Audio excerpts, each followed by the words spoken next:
আসসালামু আলাইকুম বন্ধুরা, আশা করি সবাই ভালো আছেন। তো ইসরায়েল ও ইরান যুদ্ধ তখনই থামাবে যদি 5টি শর্ত মানতে পারে ডোনাল্ড ট্রাম্প। আর সেটি কিন্তু জানিয়েছে ইরানের রেভলিউশন গার্ড। জানিয়েছে যে 5টি শর্ত হলো, প্রথমত হত্যা ও হামলা বন্ধ করতে হবে একেবারেই।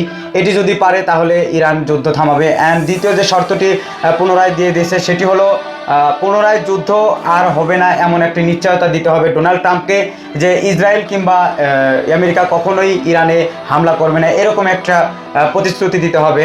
এমনকি যে ইরানে ক্ষয়ক্ষতি হয়েছে, জানমালের যে ক্ষয়ক্ষতি হয়েছে সেগুলো প্রদান করতে হবে ইসরায়েল ও ডোনাল্ড ট্রাম্পকে, তাহলেই যুদ্ধ থামাবে। আর চতুর্থ যে শর্তটি হলো সেটি হলো সব দিক দিয়ে যুদ্ধ বন্ধ করতে হবে, কোনো দিক দিয়ে যুদ্ধ আবার ফের চালানো যাবে না।